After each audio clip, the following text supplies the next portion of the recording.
నమస్తే, welcome to JM6 TV. ఈరోజు ముఖ్యాంశాలు. గ్రేటర్ కరీంనగర్ దిశగా సర్కారు సన్నాహాలు. కొత్తపల్లి మున్సిపాలిటీతో సహా 6 గ్రామాల విలీనంపై అసెంబ్లీలో బిల్లు ఆమోదం. కార్పొరేషన్ వద్దు, పంచాయతీల ముద్దు అంటూ పొన్నం ప్రభాకర్ గారు ఆందోళనకు దిగారు. కరీంనగర్ కార్పొరేషన్లో మా గ్రామాలను విలీనం చేస్తామని కలెక్టర్కు ఒక లెటర్ పెట్టి ప్రపోజల్ పెట్టి మొన్న అసెంబ్లీలో కూడా పెట్టడం జరిగింది. గత 5 సంవత్సరాల క్రితం కూడా మా గ్రామాలను కలుపుతామంటే మాది పూర్తి వ్యవసాయ ఆధారిత కుటుంబాలు ఉన్నాయి.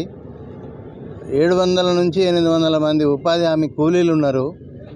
పూర్తి వ్యవసాయ ఆధారంగా బతికే కుటుంబాలు. కూరగాయలు సిటీకి దగ్గర ఉన్నది కాబట్టి కరీంనగర్ సిటీకి 50% కూరగాయలు మా గ్రామం నుండే, దుర్సేడు గోపాల్పూర్ గ్రామం నుండే వస్తాయి. కాబట్టి మా గ్రామాన్ని కలపద్దని ఆ రోజు మంత్రి గంగుల కమలాకర్ గారిని విన్నవించుకుంటే వారు చీఫ్ సెక్రటరీకి చెప్పి ఈ గ్రామాలను విలీనం చేయొద్దని ఆ రోజు తొలగించడం జరిగింది.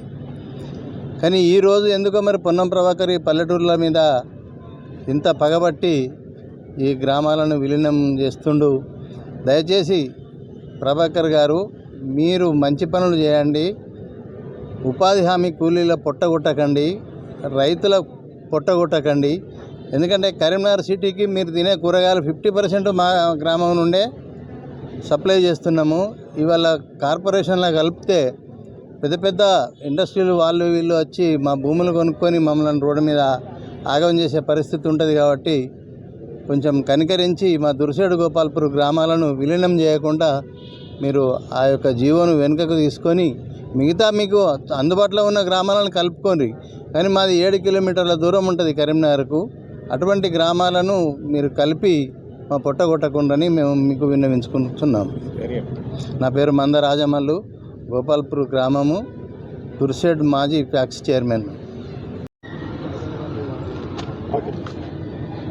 రీసెంట్గా కార్పొరేషన్లో చుట్టుపక్కల గ్రామాలు మొత్తం చుట్టుపక్కల గ్రామాలను కార్పొరేషన్లో కలపాలనే ఉద్దేశంతో కాంగ్రెస్ గవర్నమెంట్ చేస్తున్న ఈ దుశ్చర్య కరెక్ట్ కాదు. ఎందుకంటే ఇంతకుముందు జరిగిన 4-5 గ్రామాలు కలిపి లాస్ట్ టైమే అవే డెవలప్మెంట్ లేదు. ఎక్కడేసిన గొంగలు అక్కడనే ఉన్నాయి. ఒక రోడ్ లేదు, ఒక లైట్ వెలుగుతలేదు. వాళ్ళే అన్న రామసరం మొత్తుకుంటారు. వాళ్ళని చూసి మా పక్క గ్రామం మేము కూడా చెల్లించిపోయినాం. మళ్ళీ మా గ్రామాలు కలిపితే మరి మేము ఎక్కడ పోయి ఎవరు చెప్పుకున్నాడు. దయచేసి మా గ్రామాలను కార్పొరేషన్ కలపొద్దని మేము వేడుకుంటున్నాం.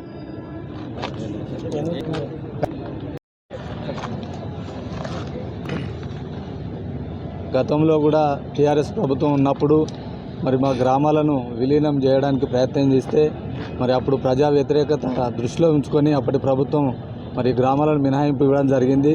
మరి మొన్న మంత్రి పొన్నం ప్రభాకర్ గారు మరి ఒక లెటరు కలెక్టర్ ద్వారా విలీనానికి ప్రతిపాదన చేయగా మరి మొన్న అసెంబ్లీలో ఎలక్ట్రానిక్ మీడియా ద్వారా విన్నది ఏంటంటే ఈ గ్రామాలను విలీనం చేసినట్టుగా బొమ్మకల్లు, దుర్సేడు, గోపాల్పూర్తో పాటు కొత్తపల్లి మిగతా గ్రామాలను కూడా విలీనం చేసినట్టు మరి వినడం జరిగింది. అయితే ఈ ప్రతిపాదనను విరమించుకోవాలి. ఎందుకంటే పొన్నం ప్రభాకర్ గారు మరి కాన్స్టిట్యూన్సీకి సంబంధం లేదు, హుస్నాబాద్కు సంబంధం ఉంది. మరి ఆ హుస్నాబాద్లో కూడా ఒక్క గ్రామాన్ని కూడా విలీనం చేయకుండా ఒక కరీంనగర్ను మరి తనకేం సంబంధం మాకు ఇప్పటికీ అర్థం కావడం లేదు. మరి తను గతంలో పోటీ చేసిండు, ఇక్కడ ఓడిపోయిండు, ఎంపీగా గెలిచిండు. కానీ ఓడిపోయినంత మాత్రాన ప్రతి పోటీ చేసిన వాళ్ళందరూ గెలవరు. తను ఓడిపోయిన మంటను మరి కడుపులో పెట్టుకొని ఇటువంటి చర్యలు చేపట్టడం కరెక్ట్ కాదు. మరి మొన్న ఆర్డినెన్స్ తీసుకొస్తామని చెప్పి శాసనసభలో మంత్రి గారు శ్రీధర్ బాబు గారు చెప్పడం జరిగింది. మరి అటు ప్రయత్నాన్ని విరమించుకోవాలి. ఎందుకంటే ప్రజాభిప్రాయం లేకుండా గోపాల్పూర్ కానీ, దుర్సేడు కానీ మిగతా ఏ గ్రామంలో కూడా గ్రామ సభలు కానీ పెట్టి మరి ప్రజలు ఏమంటారు అనేది తెలుసుకోకుండా మరి దీన్ని కలపడం అనేది అన్యాయం.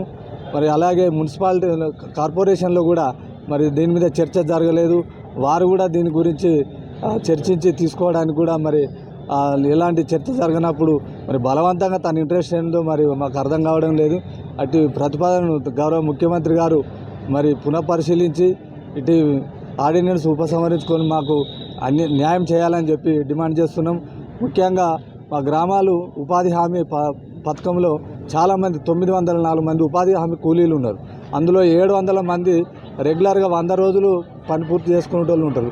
అలాగే దుర్సేల్లో కూడా 700 మంది ఉంటారు. అందులో 500 మంది పూర్తిగా ఉపాధి పని మీద ఆధారపడి వ్యవసాయం చేసుకునే ఇటువంటి గ్రామాలను పచ్చగా పాటి పంటలతో ఉండే ఈ గ్రామాలను తీసుకుపోయి కార్పొరేషన్లో విలీనం చేస్తే గ్రామీణ వాతావరణం అనేది దెబ్బతింటుంది.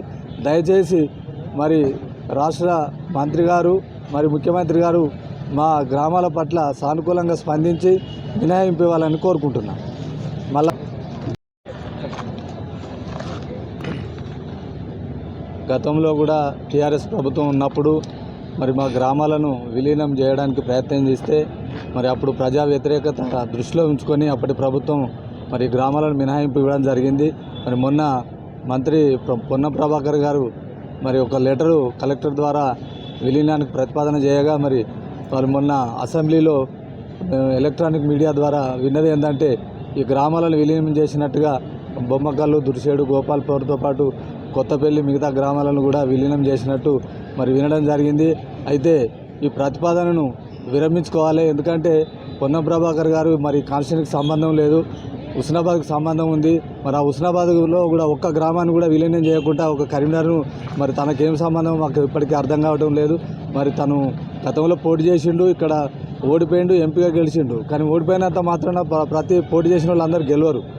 తను ఓడిపోయిన మంటను మరి కడుపులో పెట్టుకొని ఇటువంటి చర్యలు చేపట్టడం కరెక్ట్ కాదు. మరి మొన్న ఆర్డినెన్స్ తీసుకొస్తామని చెప్పి శాసనసభలో మంత్రి గారు శ్రీధర్ బాబు గారు చెప్పడం జరిగింది. మరి అటు ప్రయత్నాన్ని విరమించుకోవాలి. ఎందుకంటే ప్రజాభిప్రాయం లేకుండా గోపాల్పూర్ కానీ, దుర్షేడ్ కానీ మిగతా ఏ గ్రామంలో కూడా గ్రామ సభలు కానీ పెట్టి మరి ప్రజలు ఏమంటారు అనేది తెలుసుకోకుండా మరి దీన్ని కలపడం అనేది అన్యాయం. మరి అలాగే మున్సిపాలిటీ కార్పొరేషన్లో కూడా మరి దీని మీద చర్చ జరగలేదు. వారు కూడా దీని గురించి చర్చించి తీసుకోవడానికి కూడా మరి ఎలాంటి చర్చ జరగనప్పుడు మరి బలవంతంగా తన ఇంట్రెస్ట్ ఏందో మరి మాకు అర్థం కావడం లేదు. అటు ప్రతిపాదనను గౌరవ ముఖ్యమంత్రి గారు మరి పునఃపరిశీలించి ఇటు ఆర్డినెన్స్ ఉపసంహరించుకొని మాకు న్యాయం చేయాలని చెప్పి డిమాండ్ చేస్తున్నాం. ముఖ్యంగా మా గ్రామాలు ఉపాధి హామీ పథకంలో చాలామంది 904 మంది ఉపాధి హామీ కూలీలు ఉన్నారు. అందులో 700 మంది రెగ్యులర్గా 100 రోజులు పని పూర్తి చేసుకునే వాళ్ళు ఉంటారు. అలాగే దుర్షేల్లో కూడా 700 మంది ఉంటారు. అందులో 500 మంది పూర్తిగా ఉపాధి పని మీద ఆధారపడి వ్యవసాయం చేసుకునే ఇటువంటి గ్రామాలను పచ్చగా పాటి పంటలతో ఉండే ఈ గ్రామాలను తీసుకుపోయి కార్పొరేషన్లో విలీనం చేస్తే గ్రామీణ వాతావరణం అనేది దెబ్బతింటుంది. దయచేసి మరి రాష్ట్ర మంత్రి గారు మరి ముఖ్యమంత్రి గారు మా గ్రామాల పట్ల సానుకూలంగా స్పందించి మినహాయింపు ఇవ్వాలని కోరుకుంటున్నాం.